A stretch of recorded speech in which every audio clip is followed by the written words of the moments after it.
Ako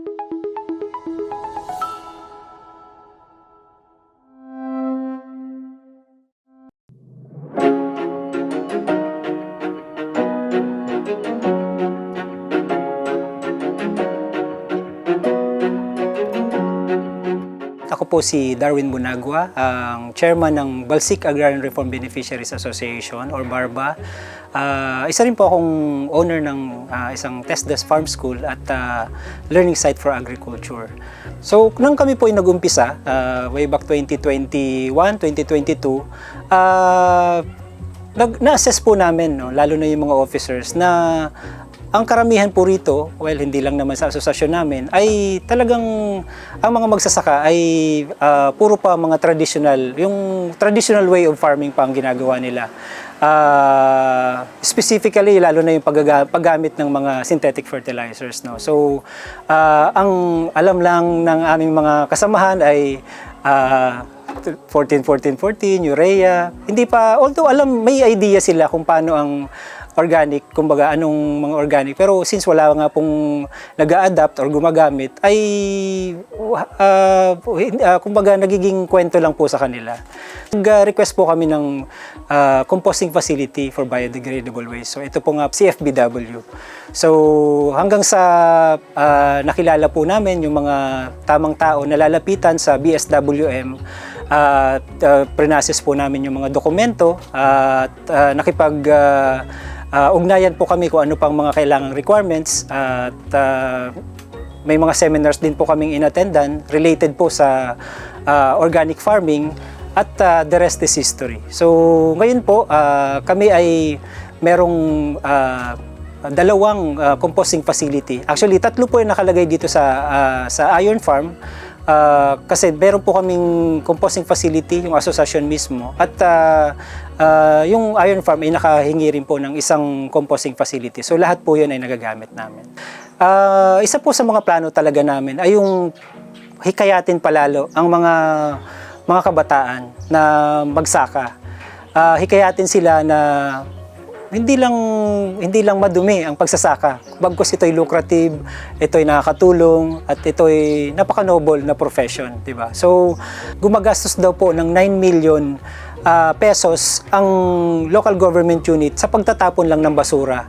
So, ang target po namin, matulungan po ang local government unit na kahit mababa ng 50% po ang tinatapon na basura. Itong June ay kami po ay na-awardan na Best FCA o yung Farmers Association in terms sa paggamit ng composting facility. So, labis po namin yun na pinagpapasalamat at siguro mas naging motivated pa po kami na mas pag-ibayuhin pa ang aming mga ginagawa, lalo na sa pagpuproduce ng compost. Using yung CFBW, maayos lang po namin yung tama at kumbaga mas malinis na paraan ng paggawa ng compost ay pwede po namin yung gawing biofertilizer na para mas marami pa po ang makapagtanim at makapag-adapt nitong organic farming.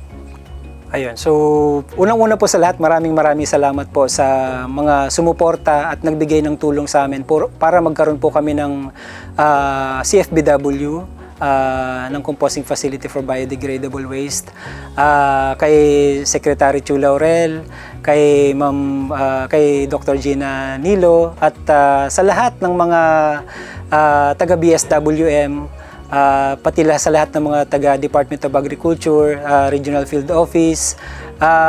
Sasamantalahin ko na rin po ito sa mga local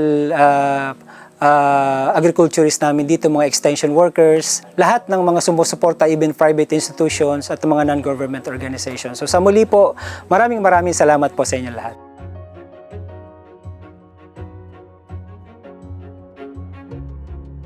Ako po si Vincent Mangulabnan, Municipal Agriculturist dito sa ating local government, Hermosa, Bataan.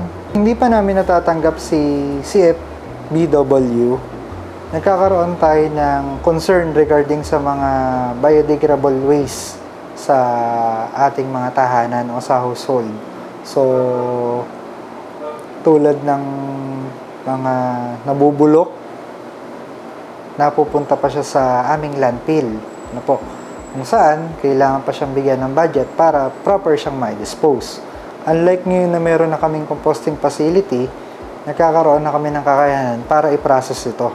So, from waste, nagiging organic compost siya, na sa aming sector, sa agriculture, nagagamit siya ng aming mga magsasaka para maging natural fertilizer. Right now po, ikinaskade din namin yung programa ng CFBW sa ating barangay, kung saan doon namin nakakita na pwedeng makatulong to sa barangay waste nila. So, ganun din yung mga organic waste ng barangay, hindi nila diretsong itatapon sa landfill, kung saan pwede na nilang i-process sa barangay nila. So, yung magiging output nito, yung organic compost, pwede nilang gamitin ngayon sa gulayan sa paaralan, gulayan sa barangay, pwede nilang pamigay sa kabahayan para maging organic fertilizer. Mapalad po yung aming munisipalidad sapagkat hindi naging malayo yung BSWM sa amin para abutin at mabigyan kami ng CFBW.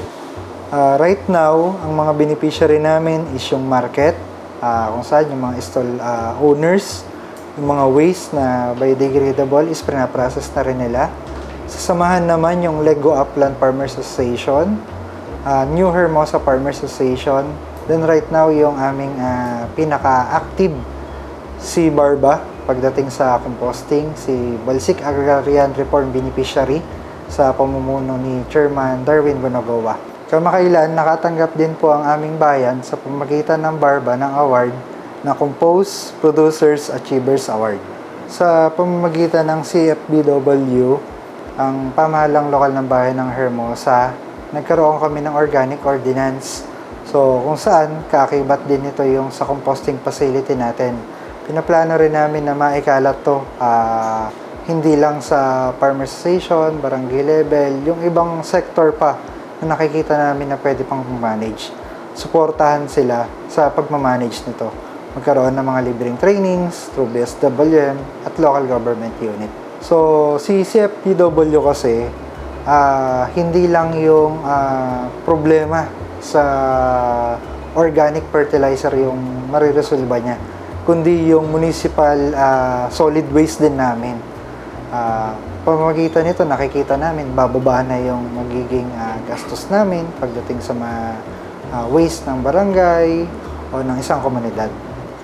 Mula po sa pamahalaang bayan ng Hermosa, 10 na aming mga bayaning magsasaka, mga isda, lubos po kaming nagpapasalamat sa programa nyo sa BSWM through Director Gina, sa CFBW na ganitong program kung saan napakalaking tulong sa ating komunidad. Kung saan yung waste is nako-convert through organic fertilizer na nagagamit na ating mga magsasaka. Sa programang ito, bukod sa naliless natin yung waste, nagiging income generating din siyang programa ng isang samahan. So, after ng process, yung magiging surplus po na produce, is pwede rin ibenta sa mga household para gamitin nila sa kanilang gardening. Sa aming minamahal na Secretary, Chu Laurel, sa Ama ng Agrikultura ng ating bansa, asahan niyo po yung suporta na aming munisipalidad sa mga ganitong programa. Sapagat naniniwala po kami yung organic is farming with heart. Siyempre, hindi lang laging produce. So, tinitignan din natin gano'ng ka-safety yung aming pinoproduce. So, sa pamamagitan ng CFBW, makakalikha kami ng mga organic fertilizer na tingin namin safe na gamitin sa halaman para sa human consumption din.